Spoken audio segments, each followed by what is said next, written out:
अस्सलाम वालेकुम। आप लोगों से दरख्वास्त है कि इस वीडियो को लाइक कीजिए और शेयर कीजिए। अगर आपने अभी तक इस चैनल को सब्सक्राइब नहीं किया है तो इसे सब्सक्राइब कीजिए और बेल आइकन दबाइए ताकि हमारी न्यू वीडियो की नोटिफिकेशन आए। शुक्रिया।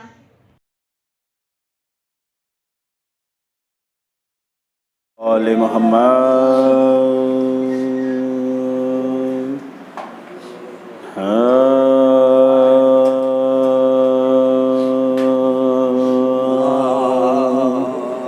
नबी की शान अली का जलाल रखती है। नबी की शान अली का जलाल रखती है। जनाबे फातिमा दोनों कमाल रखती है। जनाबे फातिमा दोनों कमाल रखती है। जो शय के गाम में निकलता है पोंछ लेती है। हमारे अश्कों का इतना ख्याल रखती है। नबी की शान चीज़ें ना यही करना चाहिए हैं।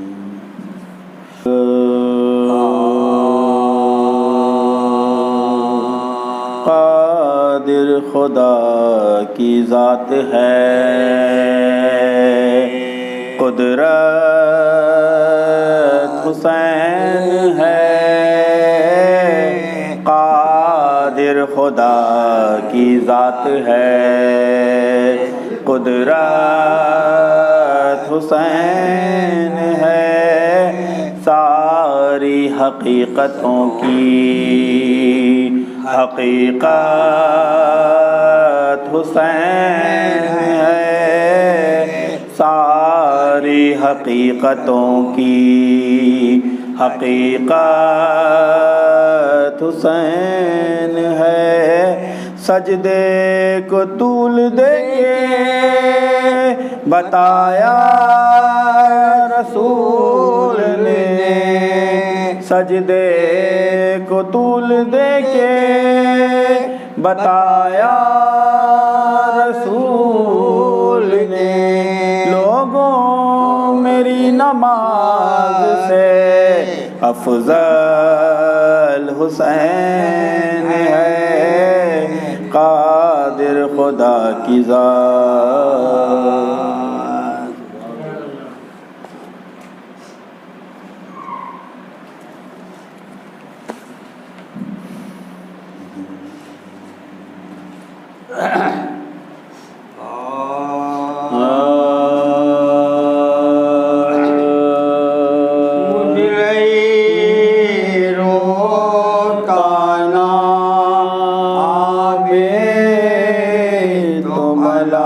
क्या करता इन बंधे हाथों से। दफने शोहदा क्या करता। मुजरई रोता ना आवे तो भला क्या करता। माँ की चादर को बचाता कि बहन के गौहर। कैसे गुर्बत में गिरफ्तार भला क्या करता। मुजरे रोता ना आबे तो भला क्या करता। दश्त गुर्बत में गिरफ्तार भला क्या करता मुझ रही रोता ना आवे तो भला क्या करता रस्सियाँ पाँव में बंधवा तन क्यों कर सजा दस्त पुरखार में वो आब लपा क्या करता मुझ रहे रोता ना आवे तो भला क्या करता लाशों को घोड़ों की टापों से लई एक बीमार मुसीबत में फंसा क्या करता मुझे रोता ना आवे तो भला क्या करता हाथ कटने पे भी जब हाथ न आया पानी भाई शबीर का मरने के सिवा क्या करता मुझे रोता ना माशाअल्लाह। फातिहा।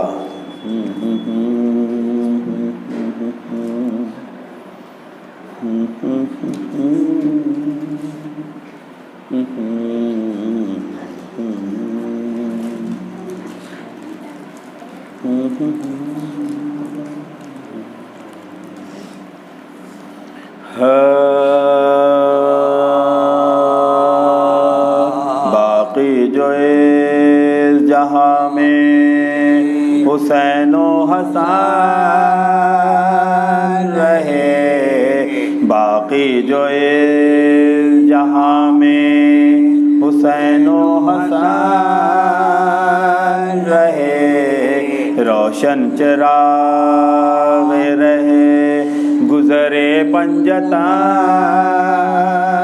रहे, जब तक रहे असीरे जफाओं में हम रहे, यानी वतन में रह के गरीबुल वतन रहे। मौका तब गुफ्तगू का महल था नबात का, बदला हुआ था ढंग जो इस कायनात का, बदला हुआ था ढंग जो इस कायनात का।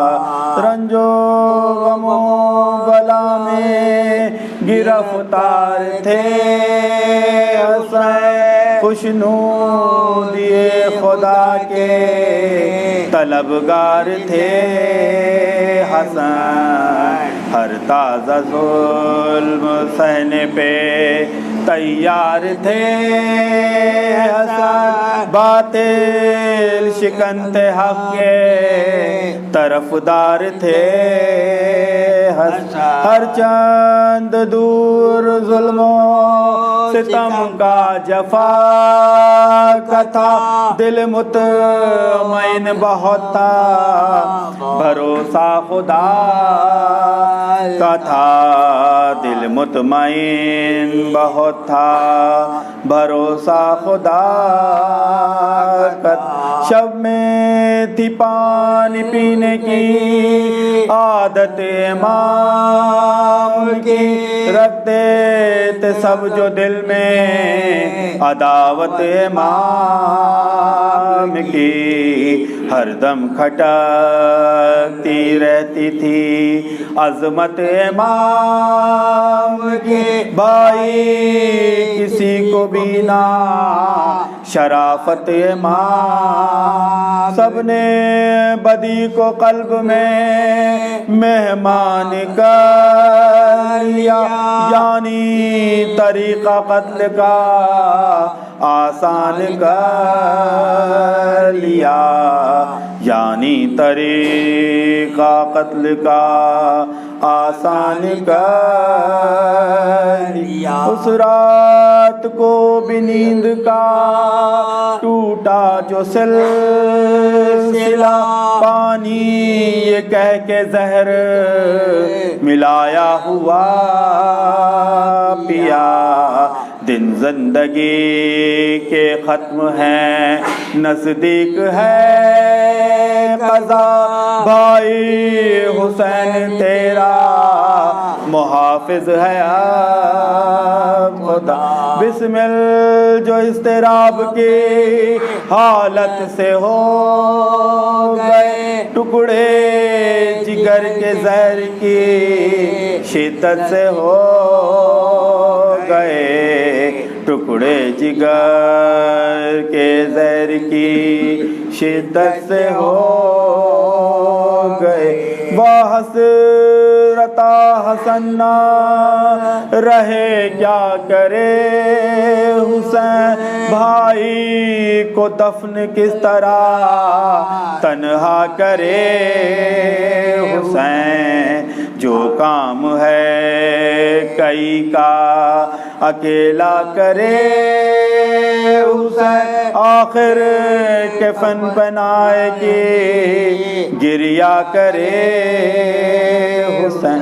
ज़ैनब तड़प के बोली बचा लो हुसैन को, बाबा नजफ से आके संभालो हुसैन को, बाबा नजफ से आके संभालो हुसैन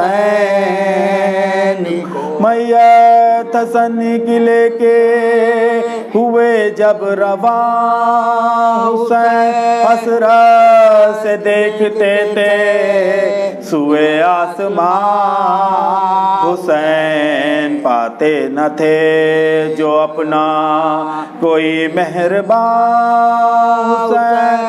अपने दिल का करते भी किससे बयां हुसैन, पहलू मुस्तफ़ा में लिटाने नहीं दिया, ज़ेरे लहद हसन को छुपाने नहीं दिया, ज़ेरे लहद हसन को छुपाने आखिरी नहीं दिया।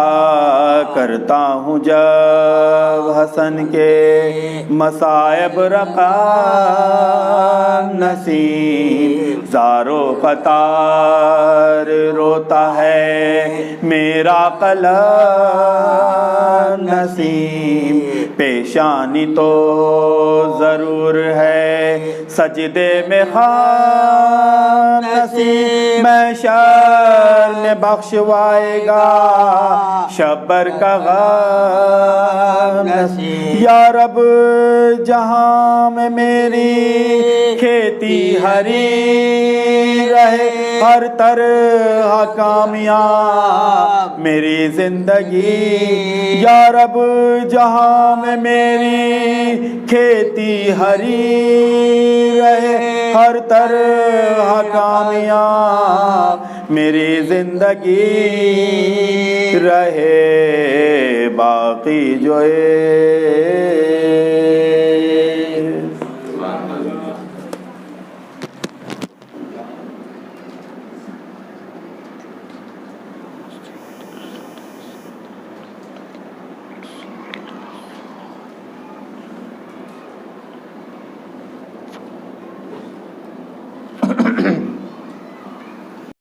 क़ुव्वता इल्ला बिल्लाहिल अलीयुल अज़ीम। हस्बुनल्लाहु व निअमल वकील निअमल मौला व निअमन नसीर। अऊज़ु बिल्लाहि समीउल अलीम मिनश शैतानिर रजीम। बिस्मिल्लाहिर रहमानिर रहीम। अल्हम्दुलिल्लाहिल्लज़ी लम यत्तखिज़ वलदा वलम यकुल लहू शरीकुन फिल मुल्क वलम यकुल लहू वलियुन मिनज़्ज़ुल्ल वकब्बिरहु तकबीरा।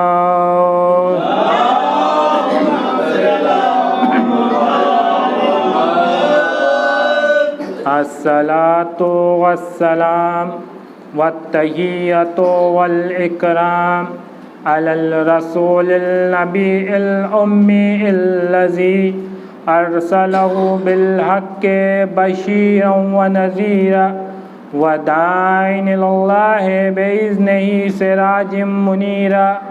सय्यदना व मौलाना बिल क़ासिम मुहम्मद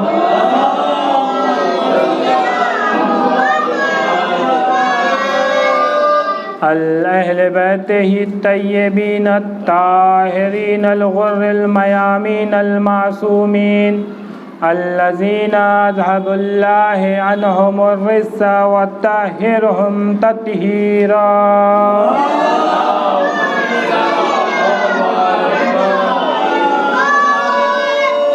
अम्मा बाद फ़क़द क़ालल्लाहु तआला फ़िल क़ुरानिल करीम। बिस्मिल्लाहिर्रहमानिर्रहीम। यौमा नदू कुल्ला उनासिम बिइमामिहिम। सलवात पढ़िए पर मोहम्मद।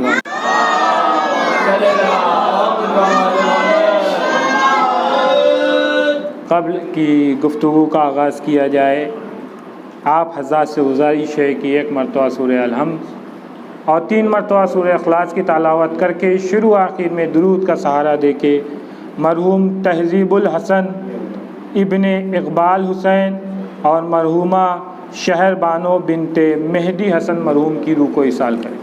अल्लाहुम्मा सल्लि अला मुहम्मद व अला मुहम्मद। अल्लाहुम्मा सल्लि अला मुहम्मद व अला मुहम्मद। बिस्मिल्लाहिर्रहमानिर्रहीम। अल्हम्दुलिल्लाहि रब्बिल आलमीन अर्रहमानिर रहीम मालिकि यौमिद्दीन। इय्याका नअबुदु व इय्याका नस्तईन। इहदिनस सिरातल मुस्तक़ीम सिरातल लज़ीना अनअमता अलैहिम गैरिल मग़ज़ूबि अलैहिम वलद्दालिन। बिस्मिल्लाहिर रहमानिर रहीम। क़ुल हुवल्लाहु अहद अल्लाहु समद लम यलिद व लम यूलद व लम यकुल लहू कुफुवन अहद। बिस्मिल्लाहिर्रहमानिर्रहीम। क़ुल हुवल्लाहु अहद अल्लाहु समद लम यलिद व लम यूलद व लम यकुल लहू कुफुवन अहद। बिस्मिल्लाहिर्रहमानिर्रहीम। क़ुल हुवल्लाहु अहद अल्लाहु समद लम यलिद व लम यूलद व लम यकुल लहू कुफुवन अहद।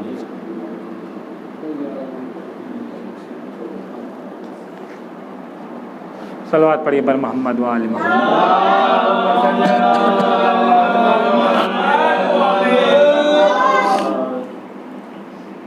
मुसलसल इसी आयत के टुकड़े के ज़ेर में गुफ्तगू जारी है, जिसमें खुदावंद आलम में इरशाद फरमा रहा है कि मैं तुम सब गुरों को, तुम सब इंसानों को क़यामत के दिन उसके इमाम के साथ महशूर करूँगा। यानी इमाम की ज़िम्मेदारी बहुत ज़्यादा है और हमारी ज़िम्मेदारी उससे कहीं ज़्यादा है। क्योंकि इमाम की ज़िम्मेदारी हमें सही रास्ते पे लाने और सही रास्ते पे बरकरार रखने की, तो उससे पहले हमारी ज़िम्मेदारी सही इमाम चुनने की।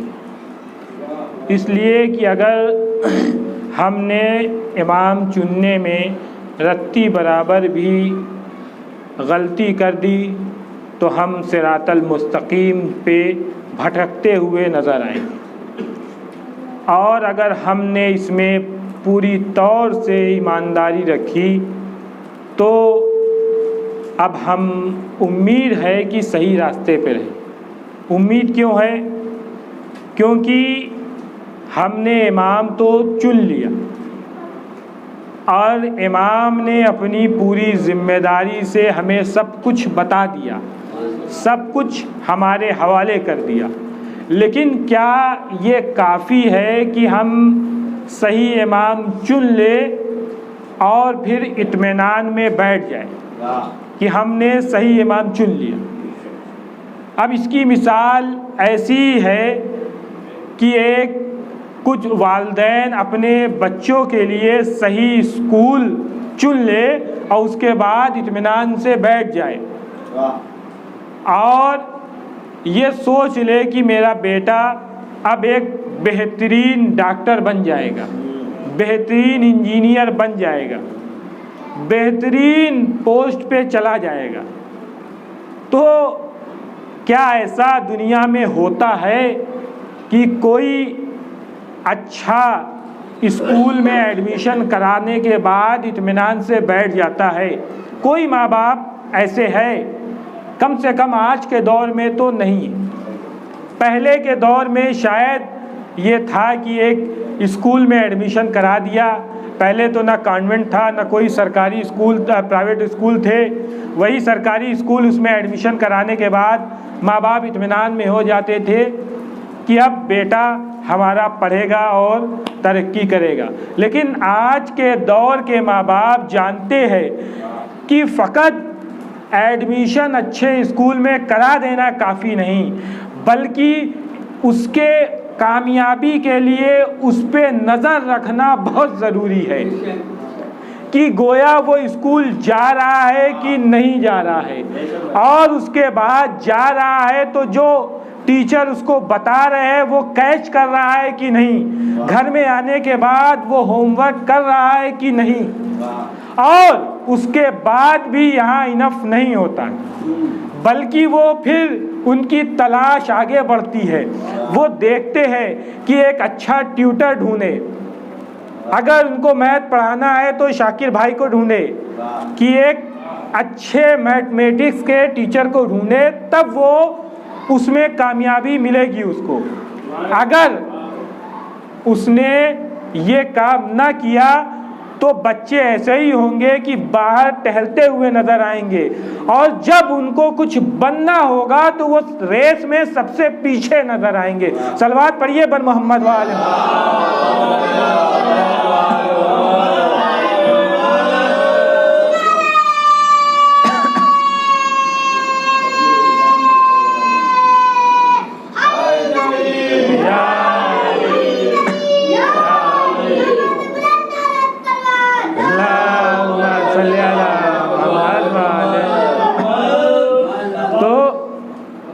ऐसा नहीं है कि शाकिर भाई ने एडवर्टीज़मेंट के लिए कहा है, लेकिन बहरहाल अपने मोहल्ले के, अपने अतराफ़ में मैथमेटिक्स के बादशाह है, तो उनका तस्करा भी ज़रूरी है। अगर इसका तस्करा आया है तो कहने का मकसद ये है कि अगर इंसान को अपने बच्चों को कामयाब करना है तो फ़कत बड़े स्कूल में, नामी स्कूल में एडमिशन से काम नहीं बनेगा, बल्कि जो टीचर बताएगा उसको कैच करना ज़रूरी है, और उसको कैच करके उस पर काम करना ज़रूरी है। यानी कि अगर टीचर उसको होमवर्क दे रहे हैं तो उसको कंप्लीट करना है, बस जो टीचर पढ़ा रहे हैं उसको सुनना है, समझना है, और उसको कहाँ इस्तेमाल करना है इसको भी ध्यान देना है। नहीं तो अगर ऐसा नहीं करेंगे तो उसको सुनेंगे नहीं, समझेगा नहीं बच्चा, तो जब एग्जाम आएगा, जब इम्तिहान आएगा, तो जो क्वेश्चन आएगा वो क्वेश्चन कुछ होगा, आंसर कुछ देता हुआ नजर आएगा। इसलिए कि जब क्लास में टीचर उसको पढ़ाते रहे तब उसका जहन कहीं और था। बच्चे, टीचर जब पढ़ा रहे हैं तो बच्चा जंगले से बाहर झांक रहा है, वो पढ़ नहीं रहा है, उसको दिमाग में कुछ नहीं जा रहा है, तो वो एग्जाम में भी वैसे ही उसको रिजल्ट मिलेगा।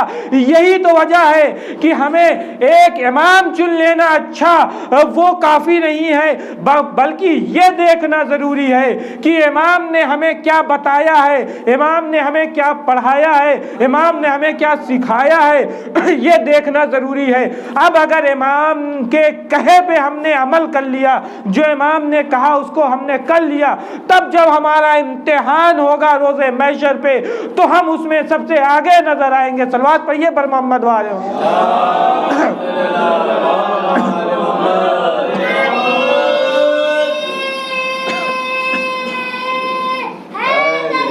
या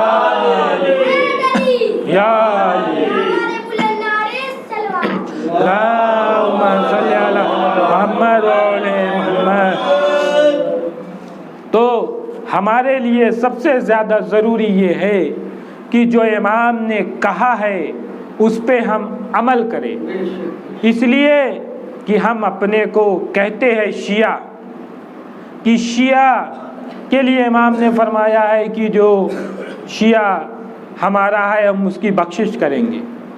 लेकिन ये इमाम ने कहा है, ये हमने थोड़ी ना कहा है कि जो इमाम का शिया है वो बख्शा जाएगा, उसको इमाम उसकी बख्शिश करवाएंगे। इमाम ने कहा है जो हमारा शिया होगा, तो क्या गोया हम इस काबिल है कि इमाम कहे कि ये हमारा शिया है?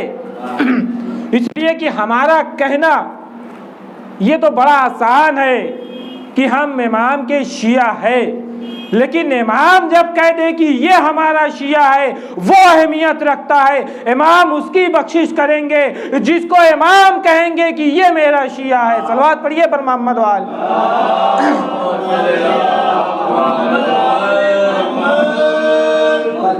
इसलिए कि इमाम किसको कहेंगे कि हमारा शिया है? क्या इमाम उसको कहेंगे जो नमाज का वक्त सुबह की अजान होती है और वो अपने कमरे में अपने बिस्तर पे आराम से सो रहा है, अजान की आवाज़ आई, सुना, उठा और उसके बाद कहा कि हारन इतना ज़्यादा तेज़ है, इसको उतरवा दो, ये इससे मेरे नींद खराब होती है, मेरे बच्चे डिस्टर्ब होते हैं, इसको हारन को उतरवा दो, और हारन उतार के ला के फेंक देता है। क्या वो शिया है? वो इमाम का शिया है? वो कह सकता है कि हम इमाम के शिया है? जिसको नमाज के वक़्त तकलीफ़ होती है वो इमाम का शिया है? क्या ज़ोहर की नमाज के वक़्त जो फ्री बैठा है और मस्जिद में नहीं आ रहा है या घर पे अपने नमाज नहीं अदा कर रहा है, क्या वो इमाम का शिया है? वो खुद अपने गिरेबान में झांक के देखे, क्या इमाम उसको कहेंगे कि ये मेरा शिया है?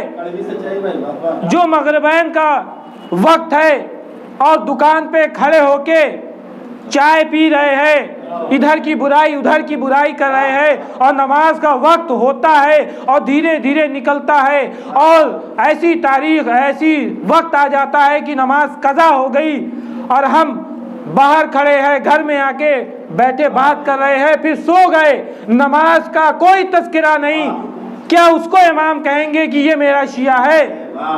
हमें इसको खुद डिसाइड करना है अपने लिए, ये नहीं कि कोई आके कहे कि ये बड़े वाले मोमिन है, ये बहुत बड़े मोमिन है। इसलिए कि इंसान दूसरे इंसान को खुश करने के लिए कहता है कि ये बहुत बड़े मोमिन है, लेकिन हर इंसान अपने आप को जानता है, अपने नफ्स को जानता है कि हम कितने बड़े मोमिन हैं। इसलिए कि अभी इमाम की आने वाली तारीख़ है 11वें इमाम, उन्होंने 5 चीज़ें बताई है मोमिन की सिफ़ात। तो हम ये सोचे कि इमाम ने एक पैमाना बता दिया है, एक लकीर खींच दिया है और कहा है देखो ये लकीर है, अब तुम खुद फैसला करो कि तुम लकीर के उधर हो कि लकीर के इधर, ये खत के इधर हो कि खत के उधर हो। एक तरफ हम है, एक तरफ शैतान है। अब तुम खुद अपनी को देखो कि हम कहाँ खड़े हैं, हम इस जानिब खड़े हैं कि उस जानिब खड़े हैं, और देख के खुद अपना फैसला करो, कोई दूसरा तुम्हारा फैसला नहीं कर सकता। इसलिए ख़ास तौर से नमाज का फैसला तो कोई नहीं कर सकता।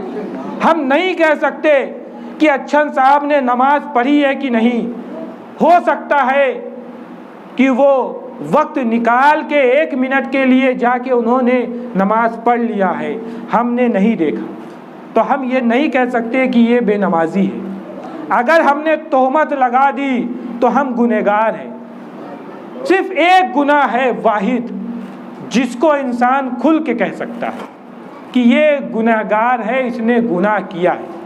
वो गुनाह कौन है? जो लोग आशना करके टहलते हैं, वो है दाढ़ी मुनाना, क्लीन शेव। ये गुनाह ऐसा है जो इंसान दिखाता है कि हम गुनहगार है, हम खुदा बंदे आलम के अगेंस्ट है, खुदा बंदे आलम कह रहा है हम नहीं मानेंगे। बस एक गुनाह के अलावा दूसरा गुनाह कौन सा?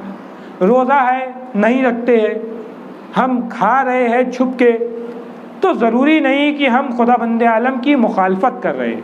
हो सकता है कि हम कुछ बीमार हो, हमें बीमारी हो जो जाहिर ना हो, डॉक्टर ने मना किया, लेकिन नमाज नहीं पढ़ रहे उसके लिए भी, हज नहीं जा रहे, हमारी हैसियत नहीं है, अभी हमारे ऊपर वाजिब नहीं हुआ। खुम्स कोई दिखा के नहीं देता कि शौकत साहब देखिए हम ये 5,000 रुपये खुम्स निकाल लें, ये कोई नहीं करता। लेकिन वाहिद एक गुनाह है जिसके तफसील में नहीं जाना है, इसलिए कि इसकी तफसील में जाएंगे तो बहुत लोगों को बुरा लग सकता है, इसलिए सही बात, एक बात आई तो उसको बयान कर दिया कि ये एक गुनाह है। तो कहने का मकसद ये है कि क्या इमाम हमको कहेंगे कि तुम हमारे इमाम, तुम हमारे शिया हो, हमें ऐसा बनना है कि इमाम कहे हाँ ये हमारा शिया है।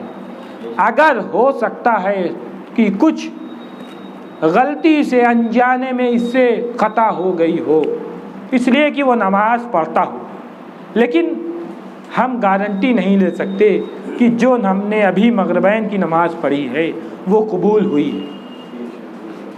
हमने तो अपना काम किया, बहुत ही सच्चे दिल से किया, लेकिन हमारी क़िराअत ऐसी नहीं है।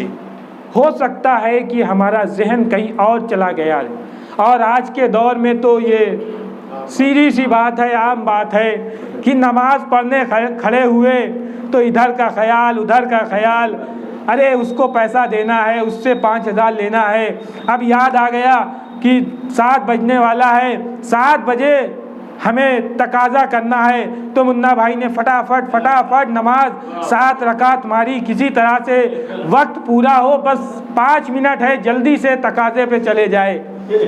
तो ये नमाज में ख्याल ज़रूर आ जाता है, लेकिन इसके लिए भी एक ऐसी जगह है जिसको गारंटी से कह सकते हैं कि ये कबूल है, ये फर्श अज़ा है।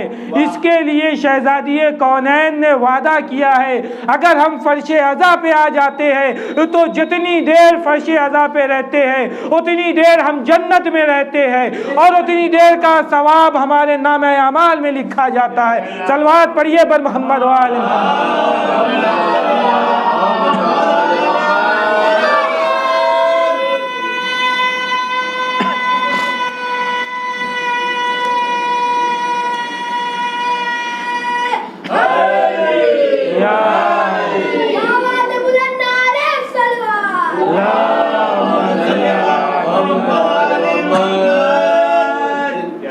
इसलिए कि ये फर्श अज़ा शहज़ादी कौनैन की दुआ है। शहज़ादी कौनैन ने ये फर्श अज़ा के लिए हमें मांगा है, और ये फर्श अज़ा की बानी जनाब ज़ैनब है, जिन्होंने यजीद के से एक घर मांगा था कि वो घर दे दो जिसमें हम अपने भैया का मातम करें। तो ये फर्श अज़ा की बानी जनाब ज़ैनब है, और ये फर्श अज़ा पे जो आ जाता है वो उतने वक़्त जितने वक्त वो फर्श अज़ा पे है वो उस वक्त तक जन्नत में रहता है। क्यों जन्नत में रहता है? क्योंकि ये रवायत है, बहुत मशहूर रवायत है, बहुत पढ़ा जाता है, हर साल पढ़ा जाता है कि जब कहीं फर्श अज़ा बिछता है तो ये शहज़ादी कौनैन जनाब ज़ैनब, जनाब सकीना, चौथे इमाम, ये तो आते हैं, साथ में जितने नबी हैं सब आते हैं, और उसके बाद मलाइका आते हैं। और जब ये मजलिसें ख़त्म हो जाती है, जब मलाइका आसमान पे जाते हैं तो दूसरे आसमान पे जो फरिश्ते हैं वो उनको खुशबू महसूस होती है कि, और वो दरियाफ्त करते हैं कि तुम्हारे बदन से इतनी अच्छी खुशबू कैसे आ रही है, इस खुशबू की वजह क्या है। सोचिए हम कितने खुश नसीब हैं कि हमें फर्श अज़ा मिली। हमें फ़ख्र होना चाहिए कि हम इमाम हुसैन के मानने वाले हैं। इमाम हुसैन ने हमें ये फ़र्श अज़ा अता किया है। अगर हम फ़र्श अज़ा से गुरेज करते हैं तो हम कितने बदनसीब हैं कि जिस पे मलाइका आते हैं, मलाइका आने की ख्वाहिश करते हैं, हम उस फ़र्श अज़ा से दूर जाते हुए नज़र आते हैं।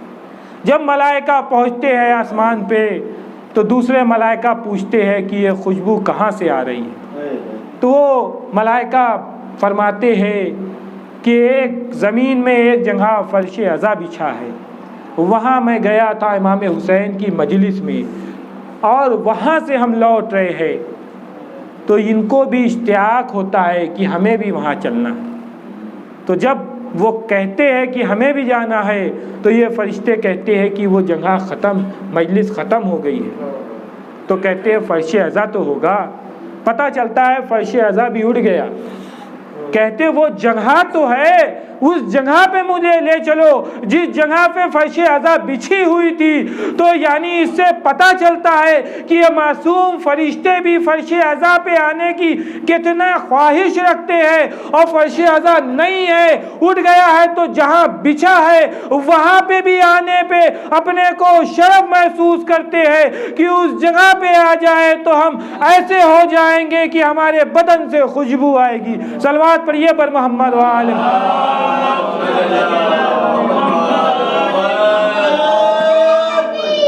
अल्लाहु अकबर।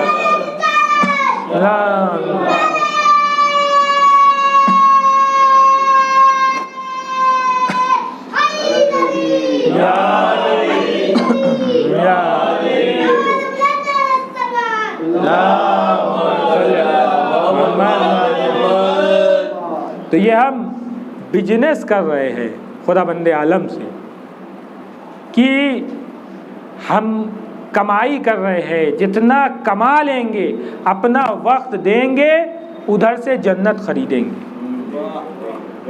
जाहिर सी बात है अगर दिन में 10 मजलिस है तो किसी एक मजलिस में अपने आप को ज़रूर पहुंचाइए, और तबर्रुक के लिए नहीं, शुरू से आइए। जितने वक्त आप गुजारेंगे उतना वक्त आपका जन्नत में गुजरेगा, उतना वक्त का आपको सवाब मिलेगा। तो अगर आपके पास वक्त नहीं है तो कम से कम एक वक्त के लिए मजलिस के लिए वक्त निकाल लीजिए, इसलिए कि इतना तो वक्त आपके पास ज़रूर है कि आप वक्त निकाल सकते हैं कम से कम एक मजलिस।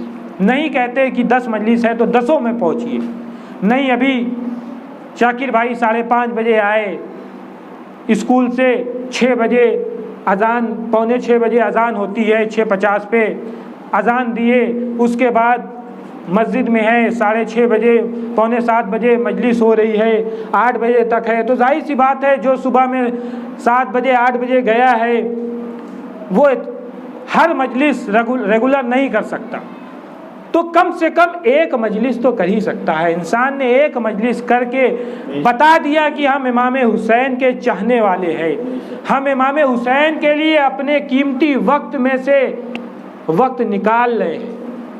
बिजनेस में कोई गया है, कहीं गया है, उसने एक वक्त निकाल लिया, तो ये वक्त खुदा बंदे आलम से, ये बिजनेस है। हमने अपना वक्त दिया तो खुदा बंदे आलम से जन्नत खरीद ली।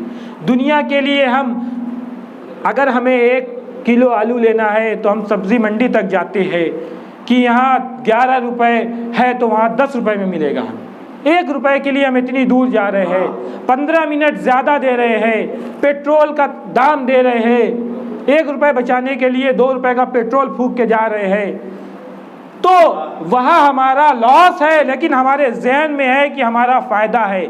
यहाँ कोई लॉस नहीं है, फ़ायदा ही फ़ायदा है। तो अगर हम बिजनेस करना चाहते हैं तो दुनियावी जितना भी बिजनेस करना है करे, लेकिन खुदा बंदे आलम से तो ज़रा बिजनेस करके देखे, इतना प्रॉफिट होगा, इतना प्रॉफिट होगा कि हम सोच भी नहीं सकते। सलवात पढ़िए बर मोहम्मद वाल।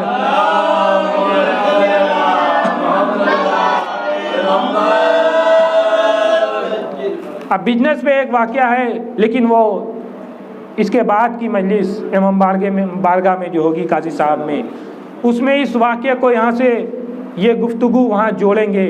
तो ये वाक़या वहाँ के लिए, इसलिए कि 7:25 हो गया, 7:30 का वक्त है। तो बहरहाल बात हो रही थी फ़र्श अज़ा की। फ़र्श अज़ा किसने हमें दिया है? फ़र्श अज़ा शहज़ादी कौनैन ने मांगा था। हाँ, कब मांगा था? जब जनाबे जिब्रील ने आके रसूल खुदा से करबला का वाक़या बताया तो शहज़ादी कौनैन ने अपने बाबा से पूछा था ना कि ए बाबा, जिब्रील क्यों आए थे? आज जिब्रील ने ऐसा क्या कहा कि आपके आंसू आपके रुखसार से ऐसे गिर रहे हैं कि रुकने का नाम नहीं ले रहे हैं? तो रसूल खुदा ने कहा, बेटी अली को बुलाओ। जब मौलाए कायनात आए तो मौलाए कायनात से कहा, है अली ज़रा फातिमा का शाना पकड़ो, मैं आज फातिमा को ऐसी खबर बताने वाला हूँ कि फातिमा बर्दाश्त नहीं कर सकती। अजरुकुम अल्लाह हाज़ा दारो, खुदा आपको किसी गम में न रुलाए सिवाय गम इमाम मजलूम में। हाँ जनाब, रसूल खुदा ने वाक़या बताना शुरू किया कि करबला होगी, तुम्हारा बेटा हुसैन 3 दिन का भूखा प्यासा शहीद कर दिया जाएगा। हाँ, जैसे ही करबला का वाक़या सुना शहज़ादी कौनैन को गश आ गया। हाँ, जैसे ही गशे उठी वैसे ही एक सवाल पूछा कि है बाबा, जब ये वाक़या होगा तो क्या आप होंगे?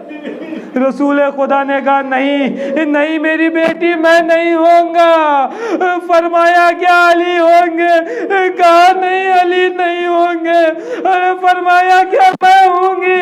कहा नहीं बेटी, तुम भी नहीं होगी। फिर शहज़ादी कौनैन ने तड़प के फरमाया, अरे बाबा, अरे क्या हसन होंगे? रसूल खुदा ने कहा, नहीं बेटी, हसन भी नहीं होंगे। अरे तब शहज़ादी कौनैन तड़पती है, तड़प के आवाज देती है, अरे बाबा, अरे तब मेरे लाल पे रोने वाला कौन होगा? अरे मेरे लाल पे कौन गिरिया करेगा? मेरे लाल की मजलूमियत पे कौन गिरिया करेगा? अजरुकुम अल्लाह। रसूल खुदा ने कहा, ऐ बेटी घबराओ नहीं, खुदा बंदे आलम कौम पैदा करेगा। अरे जिसके बुजुर्ग तुम्हारे लाल के बुजुर्गों पे, जिसके जवानों पे, जिसके बच्चों पे गिरिया करेंगे। हाँ, वही शहज़ादी कौनैन की दुआ हमें कि जब इमाम हुसैन करबला में सब शहीद हो गए, इमाम हुसैन इमाम सज्जाद के पास आए तो आने के बाद इमाम सज्जाद ने जैसे ही इमाम हुसैन को देखा पहला सवाल किया, ऐ बाबा आपका ये क्या हाल है? इमाम हुसैन ने कहा, बेटा ये मेरा हाल है, मैं तो आखिरी रुखसत के लिए आया हूँ। तो जवाब सज्जाद पूछते हैं कि ऐ बाबा अली अकबर कहाँ है? ऐ बाबा कासिम कहाँ है? ऐ बाबा अब्बास कहाँ है? अरे मेरे अम्मू अब्बास कहाँ है? इमाम हुसैन फरमाते हैं, ऐ बेटा सज्जाद, बस मेरे और तुम्हारे अलावा मर्दों में कोई नहीं है। हाँ बेटा, एक बात, एक पैगाम, जब तुम शाम से वापस जाना तो मेरे शियों को कह देना, अरे जब भी ठंडा पानी पीना, अरे मेरी प्यास को याद कर लेना। अरे मैं प्यासा रहूंगा और मेरे गले पे इश्म का खंजर चलता रहेगा। अरे मेरी बहन टिल्ले ज़ैनबिया से देखती रहेगी, फरियाद करती रहेगी, कोई सुनने वाला नहीं है। इन्ना लिल्लाहि व इन्ना इलैहि राजिऊन। रज़न बेक़ज़ा तस्लीमन ले अमरे।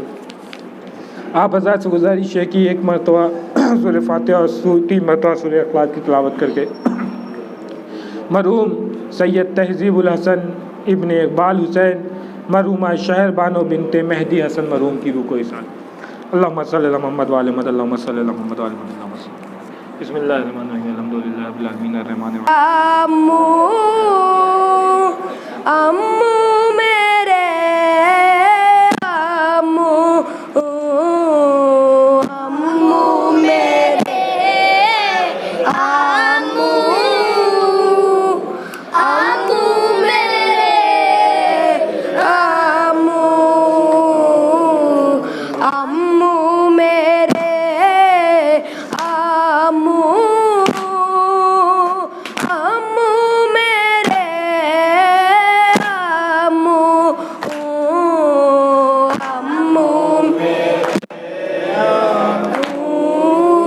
अम्मू मेरे अम्मू बाली सकीना रन में खड़ी है बाली सकीना रन में खड़ी है हाथों में खूजा लेके खड़ी है हाथों में खूजा लेके खड़ी है कहती है अम्मू आओ अम्मू मेरे अम्मू अम्मू अम्मू मेरे कासिम अकबर तन को सिधारे कासिम अकबर तन को सिधारे आना मोहम्मद तन को सिधारे आना मोहम्मद तन को सिधारे कोई नहीं है बाकी अम्मू मेरे अम्मू अम्मू मेरे